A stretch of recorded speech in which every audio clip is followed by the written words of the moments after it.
Hey guys, it's Tim from Pro Wrestling Unlimited, and we're here with another Monday Night Raw review. We've got Nick here with us. What's going on, Nick? Before we started, he was counting down, and I go, wait, are we going to have the intro music?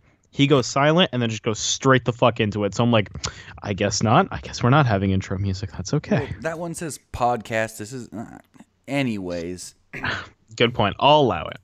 Another hold on. I say this every time. Another Monday, another Raw review. Raw, to be honest, wasn't that great. I don't know if it was that the crowd just wasn't into the show, or if usually the Bay Area crowds are really into it. Right, and I mean, other than Bayley and the Braun thing, because the Braun thing just came out of nowhere.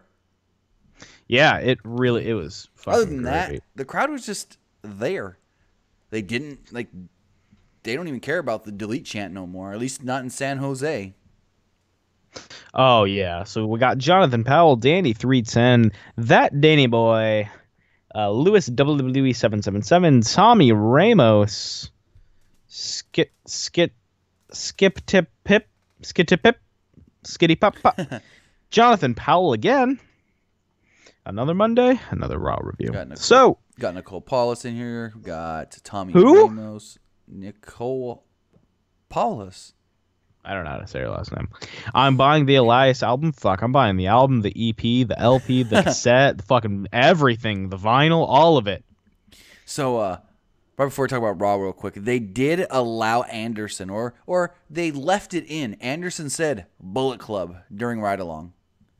He was playing with the cardboard cutout of AJ Styles, and he goes, "Hey, good." He goes, "What do you say?" He goes, "Hey guys, I'm the top guy in the Bullet Club," pretending he was AJ Styles. I was like, "Oh, they left it in there, Bullet Club." They also put bullet holes on their car, and Anderson goes, "Hey, are those what you call a insider reference?" Anyway, is that it? Are we getting a call already? Yep. All right. Anyways, No calls tonight. We're just doing the Raw review. Is that a new person in our chat? Leslie A. Might be. Hey, I'm never from seen Vancouver. You. Well, welcome if you're new. Thank you for joining. I appreciate it. All right. So Monday Night Raw. Monday Night Raw. Let's go. Monday Night Raw starts off. Not Kurt Angle. John Cena comes out, and a lot of people kind of took this promo by Cena multiple different ways. I don't understand why. Basically, Cena came out, and he points at the WrestleMania sign. He says, "I want to go to WrestleMania. I want to challenge Brock Lesnar. I want to win the Universal title and make history." He didn't go out and say it, but that history would be becoming the first 17... Well, that WWE is going to acknowledge the first 17-time world champion. Because if you really add it all up, Rick should be like a 21-time world champion. He even says it on the table for 3. But... So Cena basically says, I'm going to be in a big match at Mania because I'm going to challenge Brock and for the championship. And everyone's all like, "Oh my God, John Cena just declared big match at WrestleMania." Well, no matter what match John Cena's in, they're going to call it a big match. So it doesn't matter. I'll call him Big Match John for nothing. Exactly. He said the only way he's going to get to Brock Lesnar is to win the Elimination Chamber. The Miz then came out with the Miz Taraj by their side and basically said, John, you're not going to go to WrestleMania and challenge Brock Lesnar. I'm going to go, and I'm going to become the first Intercontinental and Universal Champion. I'm here for that. I dig it. John Cena then said that he has a better chance against Brock than The Miz would. Miz says that John Cena has been spending too much time in Hollywood, and he can't differentiate between fantasy and reality. Ooh, sick burn. Yeah, Miz then shot back. Cena said here's the only way you can beat Brock Lesnar. If 1, his plane doesn't make it. 2, he's got food poisoning. 3, he just doesn't show up for the match. I was like, damn. Jeez. Miz shot back and said that he's not afraid to cross the line, but Cena is. Cena then proposed a match for, I don't know when he was going to propose it for, but he said tonight. He said, "How about we have a match? John Cena, The Miz, winner has to start the Elimination Chamber." And Miz at first was like, I don't know about that. And then he looks at Bo, looks at Curtis, and they all attack John Cena. They lay John Cena out, and then he's like, "All right, I'll accept." And then Kurt comes out. Kurt comes out and says, I'm going to make this match. This is going to be official. But because this is pretty cheesy. He goes, and with keeping with the theme of the Elimination Chamber, Bo, Curtis, you're both eliminated from ringside. That was a shitty pun by Kurt. Pretty much. And then he gets minus points for me. Do we have the minus 5 star soundbite? I can open it. It'll take a It's second. all good. Don't worry about it. Anyways, so they make the match. Michael Cole then announces that Cena will be the host of the Nickelodeon Kids' Choice Awards on March 21st. We go to commercial. Come back and the match starts. Cena early on hit a tornado DDT. Miz put on a lengthy sleeper hold. Miz then failed his first attempt at the skull-crushing finale, but then put on the figure 4 leg lock. Cena got out of that by putting pressure on the leg of the Miz and reversed into an STF. Miz got to the ropes. Well, it really wasn't an STF. It was more like just a regular crossface. He didn't. Yeah, I heard them call it a yes lock. Well, because that's what Daniel Bryan calls it, and they don't want to call it the crossface anymore because you think crossface, you think Chris Benoit. So that's why it's always referenced as the yes lock no matter who's doing it, even though it's basically a crossface. No, because when Gargano does the Gargano escape, Mauro Neller said he's got the crossface locked in, and then he's got the arm. But that's Mauro, and Mauro says whatever the fuck he wants because he's in NXT and he doesn't have to listen to the politics. That's fair. He also records all the stuff from home. Well, I mean, kinda. Anything he has to redo, yeah. Anyways, where was I? Miz got to the ropes to break the crossface, or STF, whatever you want to call it. Miz then attempted a crossbody block, but Cena caught him. Cena's been doing this move a lot, where someone will do a crossbody off the top, Cena will catch him, roll through, and then lift him up and try to go for the AA. I like it. He hit the AA. Miz kicked out at 2. Cena went to the top rope, but Miz grabbed the top rope to crotch Cena. Put him in another figure 4. Cena lifted Miz's arm and put him in a triangle armbar. Let's see. Miz was in the corner. Cena missed a corner charge, and Miz hit the skull-crushing finale for a 2 count. Miz put Cena on the top rope. Looked like he was going to go for a top rope skull-crushing finale. Which I would have loved. Cena then reversed it into a top rope AA and pinned the Miz. Now, Nick had a little theory about this. Yeah, I was wondering, are they making the top rope AA, the super AA, a thing now? Here's the thing. If the proposed match with The Undertaker is to happen at WrestleMania, he is not hitting a top rope. That's what I'm going to say. AA. They would be he is not. That logic of they're building it up for a big spot in a big match, I don't see that happening with The Undertaker. Not just because Undertaker is so old, but even Undertaker at a younger age, Undertaker's just so big that I don't know if he could even be able to do it. You know what I mean? Like I can maybe see like Undertaker climbing up the ropes to go for the old school. Cena crotches him or something and then gets it. Like I could see how you can set it up easily with one of Undertaker's moves. But as far as doing it, how are you gonna get Taker to the top rope? Well, what is that gonna make sense? Well, no. You get him to the top rope when he's going for the old school. Because he's got to be on the turnbuckle. But then he climbs the turnbuckle because he climbs up the turnbuckle and then walks the ropes. So before he starts to walk the ropes, that's when Cena can reverse it. But it's not going to happen anyway. So what are we arguing about? Yeah, seriously. Anyway, then oh my God, this thing. So we go backstage. It's a pre-recorded segment with Carl Anderson and Luke Gallows, and we got. Hold on. I just want to let this be known. Everyone's saying in the chat, it's not Rollins and Balor next week. It's a 7-man chamber. And we'll get to that, but yeah, no. Literally confirmed by Angle. Anyways, so we got his graphics on the screen again. It's Gallows and Anderson. They're talking, but you've seen their T-shirt where it's got the nerdometer on the T-shirt. Well, they had a nerdometer on the screen, and as they were talking, it charged up and charged up and charged up. And as they said different things, graphics popped up on the screen. All the words they were saying, they were basically cutting down the revival. You know what I think? You know what I think it is? What? I think maybe they let the Full Sail kids do a little bit more. That's what I think. Anyways, so finally the nerdometer charged up. It exploded on the screen right as Gallows said nerds, and said nerds right across the screen. Look, I'm a big fan of charging up and exploding. I'm a really Lord, big fan of that. But this is getting way, way too much right Yeah, now. we saw it later with Nia too. Those were only 2 times I noticed it. But It's so fucking gross. they did the little backstage promo. They went to commercial, come back, and Gallows and Anderson are coming out. Now, last week I said something about it took Gallows a minute to get out of the ring. Well, when they were coming down for their match tonight, it was supposed to be Carl Anderson. Well, it was Carl Anderson and Luke Gallows versus the Revival.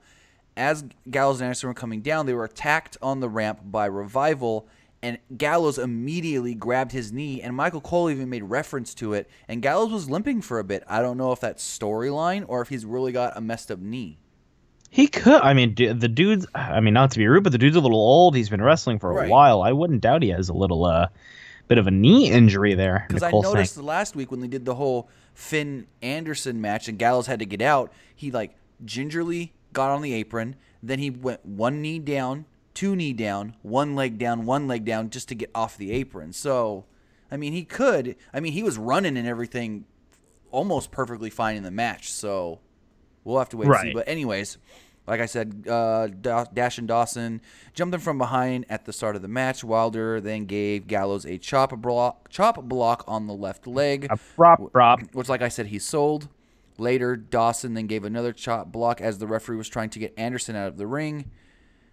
Baby faces Anderson and Gallows then got the hot tag. Anderson ran wild for a minute, did a sequence of knees to the head, made it sound like he was delivering a giant karate kick. Dawson, and then all of a sudden, Dawson just blindly tags himself in. They hit the Shatter Machine, pinned. I love the Shatter Machine so. No, Gallows and Anderson lose again. And a funny thing about this, going back to the ride along, they were talking, and Anderson goes, "In the year and a half we've been here, we've got, what did he say? He said something like, we've got six T-shirts, and we've done all these things in the WWE, and we've only won one match." I was like, whoa, you just buried yourself there. Jeez. So, go to commercial, come back, and Kurt Angle's in the ring. Kurt Angle says, "In 2 weeks is the Elimination Chamber, and at the Elimination Chamber, we will have a Ronda Rousey there to officially sign her Monday Night Raw contract." And at first, there's no reaction, and then I realized they're booing when he said Ronda Rousey. I don't know, man. I just think people fucking don't care. They're probably just like, can you fucking give her to us already? Like, I can tell you right now, we posted a video about Dean Ambrose's recovery. Did great. Not even 10 minutes later, posted the breaking news video of Ronda Rousey being at the Chamber.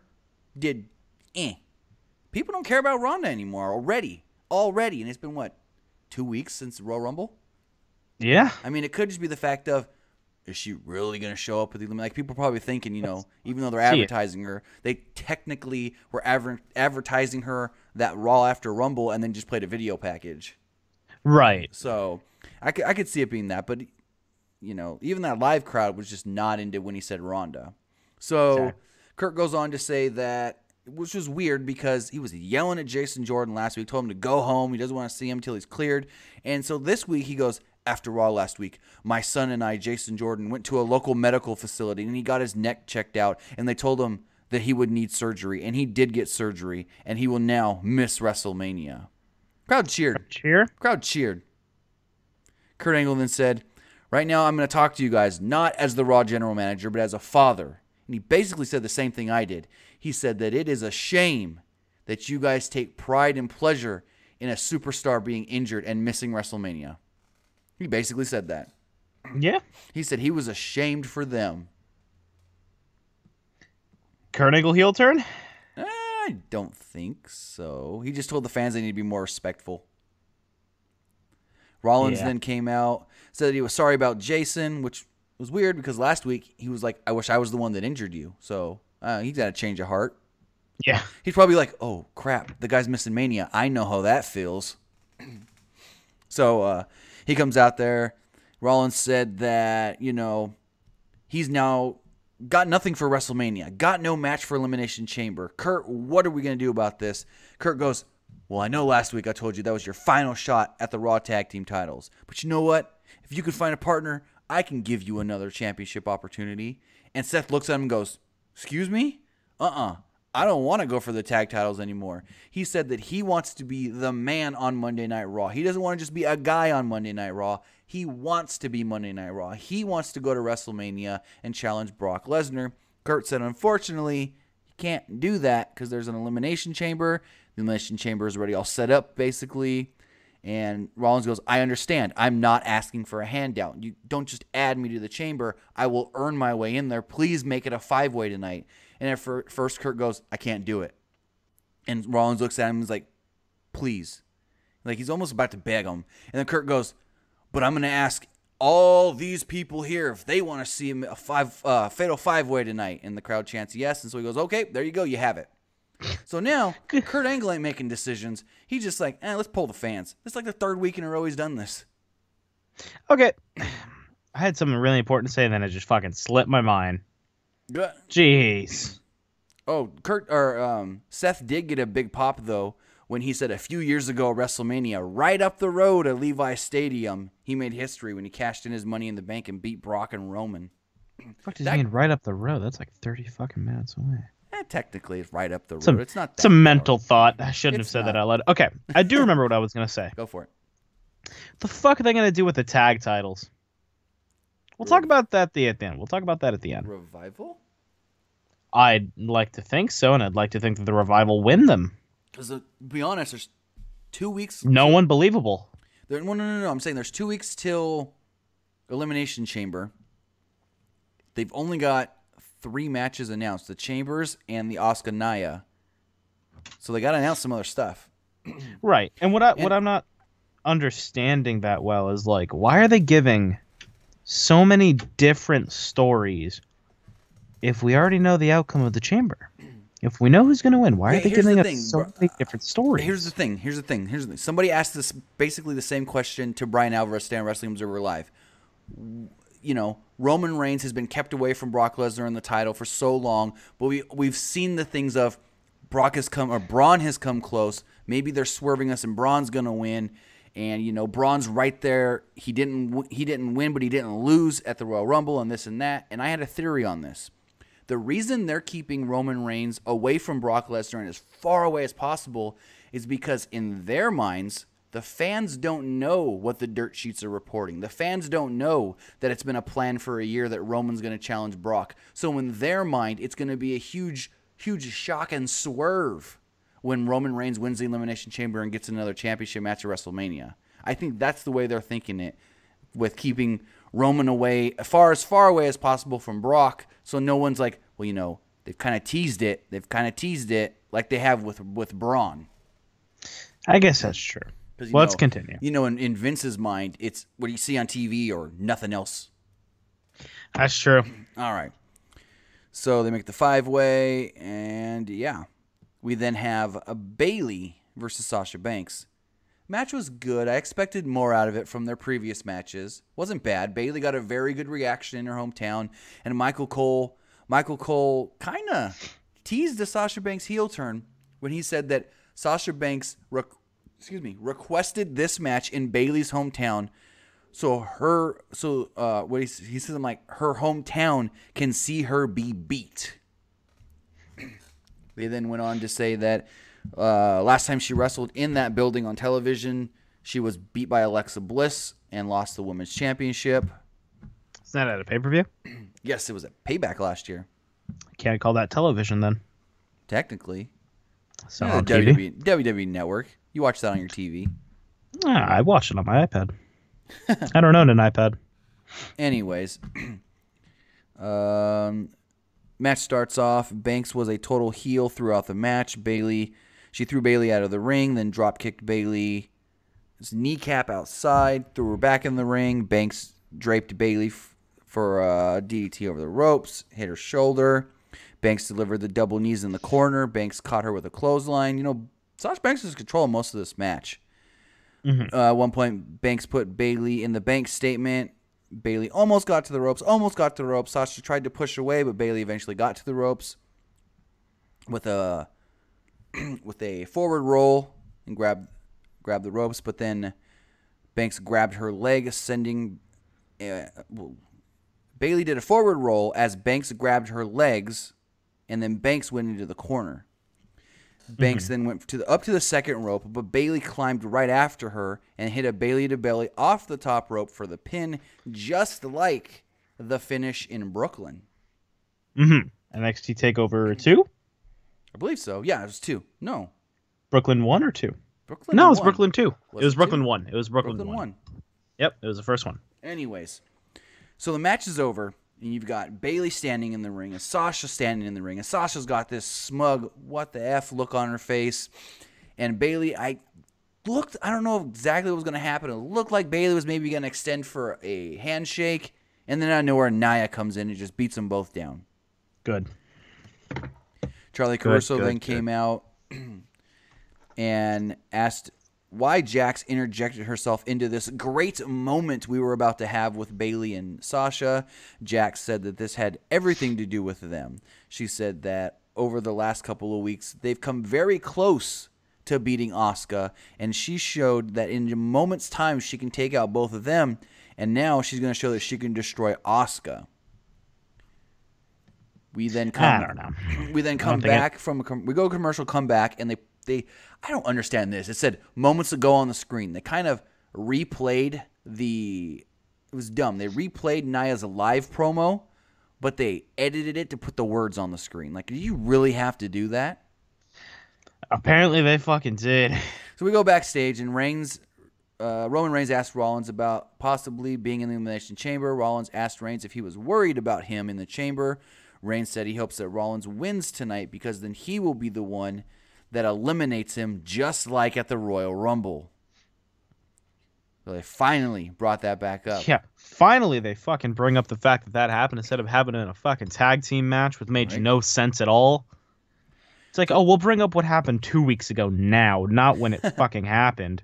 Thanks. So Sheamus and Cesaro come up, and they're laughing about how Seth Rollins can't keep a tag team partner. Jason Jordan got hurt. Dean Ambrose got hurt. They're probably going to be spending time in physical therapy together, saying that Rollins is a lousy tag team partner. Reigns then asks Cesaro what happened to his mouth, and he goes, oh, I know. You ran into the Shield. I was like, that was cheesy. Anyways, Reigns then challenges Sheamus to a match later tonight. And this goes to your question on what are they going to do with the tag titles? Who the hell knows if Sheamus is just randomly having matches with non-tag team guys? Yeah, I don't really like that. Yeah, that didn't really make much sense to me. So Gotta train. Yep.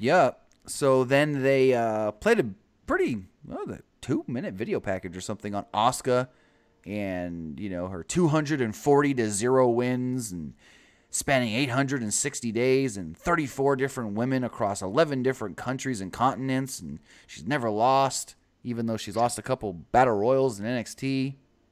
Right. So they said she had a 543-day reign as NXT champion, blah, blah, blah, blah, blah. We all know it was just a filler spot. So then we get an interview backstage. Renee Young interviews Titus Worldwide. Basically, they tried to get over a new catchphrase. They said, Cruz can't lose. And they just kept doing it. Cruz can't lose. Cruz can't lose. Yeah. Is that just their version of New Day Rocks? I guess. I don't know. But even on the graphic later in the night when they were about to go to the main event 5-way, instead of saying Apollo Crews, it said Cruz can't lose on the screen. Wow, that's awful. So then Mickie James was backstage. We see Alexa Bliss walk up to her, and James asked, why'd you save me last week against Sonya? Now, I have a question. Okay. Is it Sonya or Sonya? Because I've heard Sonya. Because I've heard Sonya Deville. Because most people say Sonya Deville, but I've heard Michael Cole a couple times say Sonya, and Mickey tonight called her Sonya. Sonya Deville. Yeah, that's what I thought. Sonya Deville. Anyways, she said, why'd you save me last night? Bliss said that she was tired of the new faces trying to prove themselves against established women here on Raw. Bliss said that she wanted to clear the air and clean the slate between the two of them. James brought up Bliss calling her old, saying she needed a walker, and, calling her biscuit butt and all that. Oh, fucking boy, that happened. Let's not remember that happened, right. Actually. Let's keep that as far away as possible from our television screen. So Alexa Bliss goes, You look great despite being a mother. I was like, oh, there you go. You still take that jab. Mm-hmm. And then she said, either way, tonight it's going to be you and me, Alexa, against Mandy and Sonya. So whatever they go. Paige is out there again as a manager, still saying that, oh, she's got a hurt neck. She can't do anything. And Absolution, let's see, Bliss kept eyeing James for a while early on in the match. Like, are you really going to help me? Are you really going to help me? At one point, James hit a flying head scissors out of the corner. Rose came in and put James in the abdominal stretch. James rolled out and hit a hangman neck breaker. James reached for the hot tag, but Paige started screaming at Alexa Bliss. DeVille then dragged Bliss off the apron, and Rose pinned James. What just happened? Did my internet go out?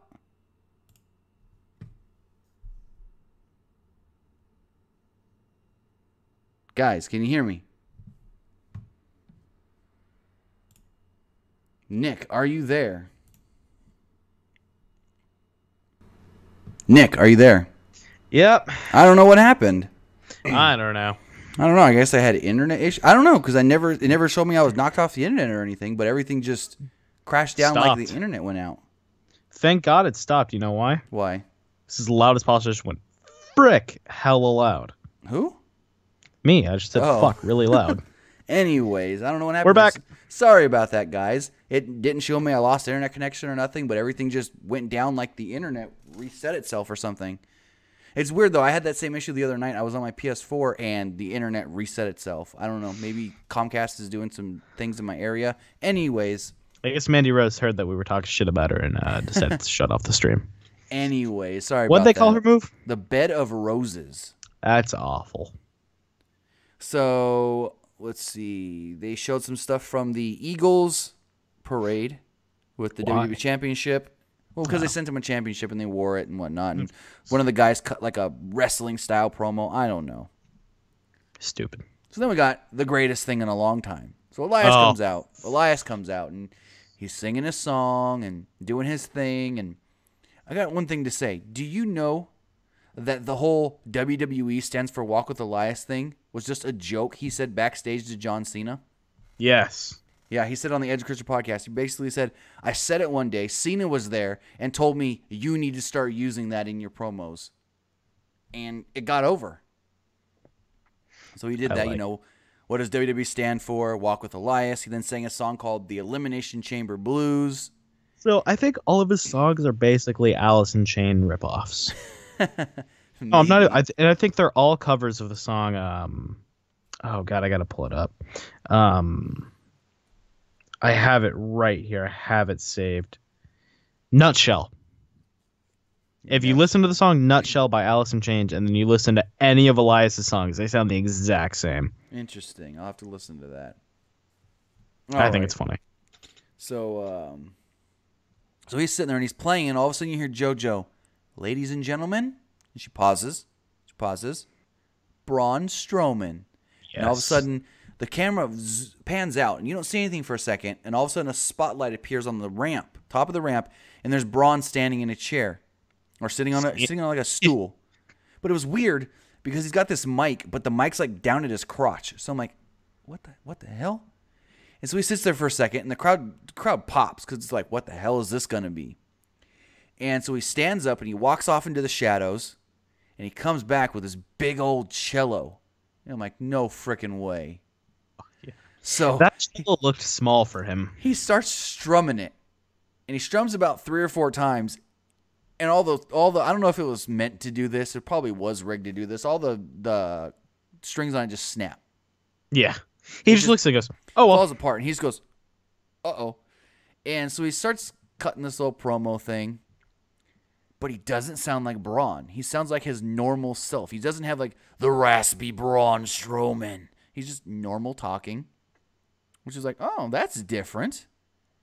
But then he starts singing, and he's like better than Elias. I'm like, oh, he's so good. He's so good. This big ass country boy can sing. I wouldn't doubt it. Oh, excuse me, Alex Rodriguez. It's a double bass, not a cello. Oh, my bad. Get the fuck out of here. Thank you, Alex. Anyways. Making me... Everyone's like, it's a bass, not a cello. Jesus Christ. Whatever. Sorry. It makes sound. It's a guitar. It's a big guitar. I play the drums in a regular guitar and sing. I don't play classical things. I banged Anyways. pencils on my desk in class. Anyways, so he finishes his song and he goes, well, this thing's broken. I know what I can do with it. And he stands up and he slings it over his shoulder.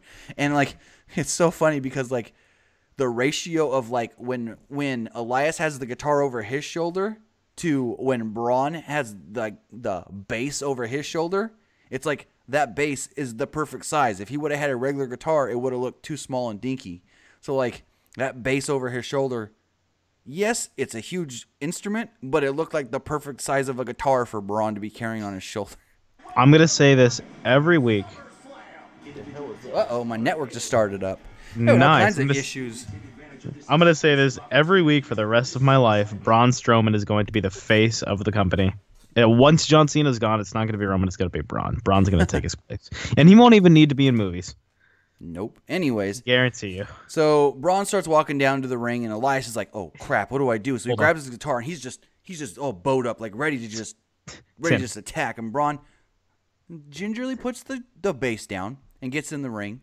Elias runs at him like he's going to hit him with a guitar, and Braun catches him, goes to choke slam him or whatever, beats down Elias. Finally, Elias gets out, and he's crawling up the ramp.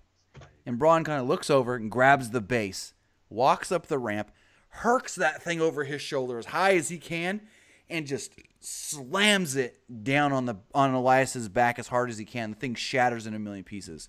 What the hell? Yeah, that was incredible. What the hell? I loved it. That was hilarious. A group of referees come out to help Elias. Like, ooh, damn. Thank God. Jesus. So then we got Roman Reigns versus Sheamus, which didn't make no sense. Oh, fucking boy. Early on, Sheamus... Hats, folks. Hold on to your fucking hats. Yeah, it was a fun. Early on, Sheamus kept getting knocked out of the ring from Reigns' punches. Sheamus eventually dragged Reigns out of the ring and gave him a rolling senton. Sheamus put on the Texas Cloverleaf, but Reigns kicked him off and caught him with a Samoan drop for a 2 count. Later on in the match, Reigns rolled out of the ring, and Cesaro ran after Reigns, who backdropped Cesaro into the crowd over the barricade. That was a pretty cool spot. Jeez. Reigns then went for the drive-by, but Sheamus caught him with a stiff clothesline. Kind of same thing like we saw in the match, I think it was last week with Bray Wyatt, where he's clotheslined him down. It's like a new thing. He goes for the drive-by, and like more than half of the time now, he misses it and gets clotheslined. It's weird. Sheamus then threw Reigns back into the ring, climbed to the top rope. Sheamus jumped off, and Reigns caught him with a spear for the 3 count. It was a physical match, but it was just a match. Yeah, I mean, yeah, it was a match. I didn't give a shit. We then... tag titles, you know what I mean? Right. We then got the official announcement that Ivory will be going into the WWE Hall of Fame. They talked about her days in Glow, being in the Attitude Era, her stuff in Right to Censor, and her most famous rivalry was with China. Oh, they mentioned China. Yeah. That's good. Then had the main event. I'm going to tell you right now, I did not like this match. Not just because of the finish, but because it was kind of a boring match. It was the Fatal 5-Way. That's what I heard. Started off during a commercial. That's never a good sign. Come back, all the guys are fighting. Now, the thing about the Fatal 5-Ways, see, a Fatal 4-Way, you've always got 2 guys can be fighting at this time, 2 the other guys can be fighting the other time. But in the 5-Way, there's always the odd man out that's got to come in and break something up. So anyways, so we come back and you see, of course, Matt Hardy and Bray Wyatt are fighting, and then you got Apollo, Finn, and Seth doing whatever they're doing on the other side of the ring. One point, Hardy gave Wyatt and Balor each side effects. Hardy called for the Twist of Fate on Wyatt, but Rollins came in with a flying clothesline, knocking down Hardy. Rollins gave Cruz and Wyatt a double blockbuster. Then Balor came off the top rope, followed by a top rope dive from Matt Hardy onto Bray Wyatt. Rollins then used his vertical suplex into a Falcon Arrow on Cruz for a 2 count. Wyatt clobbered Rollins with a clothesline, but Balor came and hit the sling blade on Wyatt, followed by a drop kick. He attempted the coup de grace, but Rollins climbed to the top rope and knocked him down.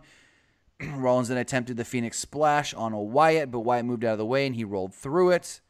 And I think it was Corey. He goes, "Oh, that was a great roll through by Seth Rollins." I was like, "Well, yeah, But he like barely rolled through it. He like landed so stiff on his feet. I thought he was gonna break his ankle.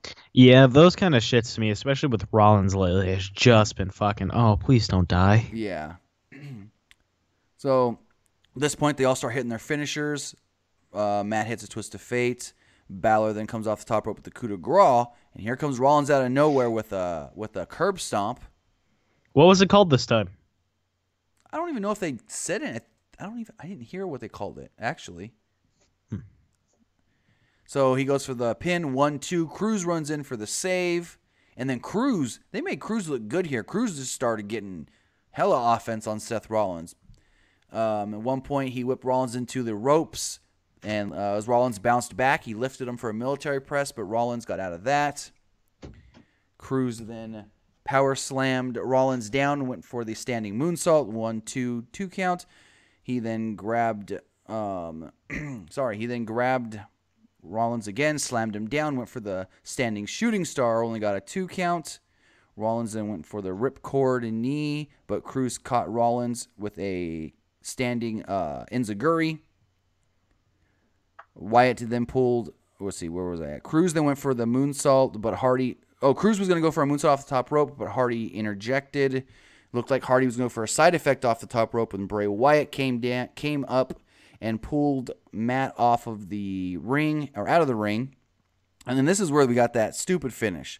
So Apollo is on the top rope. You got Bray. Bray is climbing up there like he's going to superplex him. All of a sudden, Finn and Seth run in, and they both grab Bray for the powerbomb spot. They do the Tower of Doom, and they both just roll straight into the pin. One guy's pinning him on one side, one guy's pinning him on one side, and then the referee that needs to be fired counts 1, 2, 3. This referee needs to be fired because it's not like he was only looking at Finn or only looking at Seth and didn't know that they were both pinning. No, this goddamn referee knew both guys were pinning Bray Wyatt and still counted the 1, 2, 3. That's what you call an incompetent referee that needs to be either fucking laid off for a while or fired. But It's called storyline. anyways, they're not going to say anything about that referee. It's not a storyline. It's called story. That's probably supposed to happen. They're not going to say anything with it because of what happened afterwards. Anyways, so the match ends. They don't play nobody's music, and Seth Rollins jumps to the top rope like, I won, I'm going to the Elimination Chamber. And Finn's doing the thing he always does after a match where he's all beat up and like, I could barely move, I'm hurt, and da-da-da. And the ref's like, you didn't win, but you didn't win either. And they're like, oh my God, what's going to happen? What are we going to get for the Elimination Chamber? And then all of a sudden, they send out a tweet at 11:20 p.m. Eastern. Go to the official WWE Facebook page where Kurt Angle will address the end of Monday Night Raw. How many people actually saw that tweet? Let me know. How many people actually saw that tweet? I guarantee you, most people that were probably watching Raw at that point. Not many, because everyone came into the chat here was like, singles match next week? Let's put it this way. Well, those people are fucking stupid. Let's Whoa. put it this way. If they gave a shit, they probably watched it. If they cared enough about WWE, they probably watched it. No, I'm saying how many people actually saw the tweet right after Raw? Oh, everyone. I don't know. Anyway. Huh? You're telling me that they didn't go to Twitter immediately after that, say, oh, what the fuck happened? And then they immediately saw, oh, wait, Kurt Angle's going to address it. Never mind. I guess. Right. I only saw it because someone sent it to me.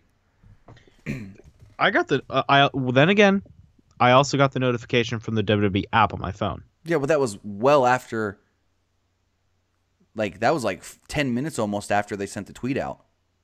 Still, that guarantees. No, yeah, I get what you're saying there. I forgot they sent out that notification. So they go to this poorly mic'd YouTube live or Facebook live video. Like you have to.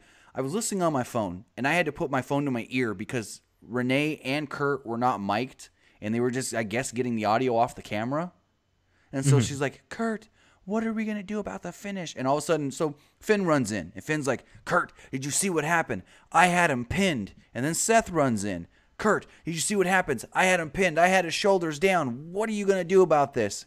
And Kurt kind of looks around for a second and goes, you know what we're going to do? We're going to have 7 men in the Elimination Chamber. Both of you guys get in.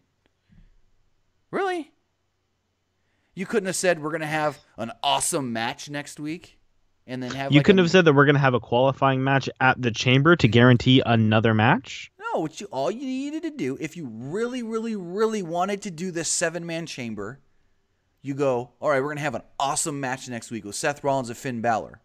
That's going to attract people to the show because how great their match was at SummerSlam with Finn injured. So now you finally get that Seth Rollins-Finn Balor match when they're hopefully both healthy in the match. And that would get people to watch Raw next week. And then you can still do a crappy finish at the end that gets them both in the chamber somehow. No, because why would you do another crappy finish? Because it's a way. Why would you do that?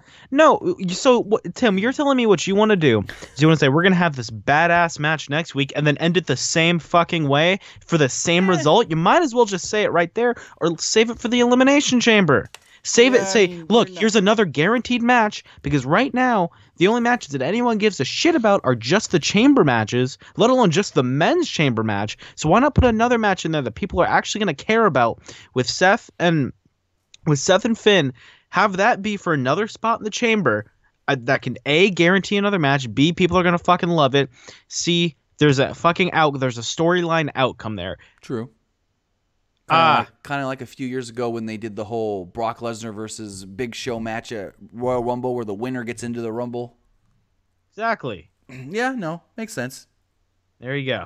So, yeah, that was Monday Night Raw. Wasn't that great of a show. If you missed it, don't worry about it. Yeah, if you missed it, I mean, they have the highlights on YouTube. I'd say just watch the Braun thing. Yeah, it was so unexpected that it was good. And then Braun starts singing, and I'm still shocked. Like, Elias isn't a bad singer, and I'm like, no, it's not. And first, I think he's better, but he's purposely making it sound bad. Right, exactly. And so Braun starts singing at first, and I text Nick, and I'm like, he's not any worse than Elias. But as he keeps singing, I was like, no, wait, he's way better than Elias, which shocked me. Your English is almost as good as your titling a video. Shut up. Hey now. Anyways, but that was Monday Night Raw, guys. I hope you guys enjoyed our review. Got to give a little love to our sponsors before we go. Strong Style Brand and Wrestle Crate. You guys have, I think you have till the 15th to get your Wrestle Crate for this month and guarantee your exclusive Ric Flair item and your Nick Jackson mini wrestling buddy. No, it's the Matt Jackson one this month. If you order by the 15th, if you only get the light box for $14.99, then you will only get the Ric Flair exclusive item, plus, everything else that comes in the light box. But if you do want that wrestling buddy, that Matt Jackson mini wrestling buddy, then you have to get the $29.99 Elite box. If you go over to WrestleCrate.com, you can use promo code PWUnlimited at checkout to get 10% off of your purchase. Also, go over to Strong Style Brand. Got a lot of cool items over there. Hats, T-shirts, hoodies, shoes. Again, use promo code PWUnlimited at checkout there to get 10% off of your purchase. So, I'm putting the fucking Discord link, guys. Don't gotta keep saying it 47,000 times. I got it. My computer only goes so quickly. Anyways, that's going to do it. You can find Pro Wrestling Unlimited, of course, right here on YouTube. You can find us on Facebook, Pro Wrestling ULTD. On Twitter at PWUnlimited. You can find us on Instagram at Pro Wrestling Unlimited. You can find me on Twitter at Timmy Buddy. I apologize now for all the NASCAR tweets I'm going to be sending out over the next 40 weeks. Nick, how can they find you? They can find me on Twitter at PW_Armstrong. You can find me on LinkedIn once I make one. Someone asked, what's on Wednesday? Well, tomorrow we're going to have our Tuesday night SmackDown Live thing, podcast, review, all that fun stuff. And then on Wednesday, we're going to have the normal Pro Wrestling Unlimited podcast. We'll be talking about Emma's Ring of Honor debut. We're going to be talking about Rey Mysterio, New Japan Pro Wrestling. We're going to be talking about a lot of fun stuff and anything that happens throughout the week, taking your calls, all that fun jazz. Wait, Nick. I'm waiting. You sure it's going to be just a regular Wednesday edition of the podcast? You know what Wednesday is? No. It's Valentine's Day. Oh, shit. I don't know. Maybe we'll incorporate that some. I don't know. I'm just. Well, yeah, we'll find a way to incorporate something. We'll see what we into can there. do. Anyways. Thank you guys so much for tuning in. Remember, my Twitter's at PWU_Armstrong. If you don't follow me, we're not friends. Talk to you guys later. Have a good night, guys.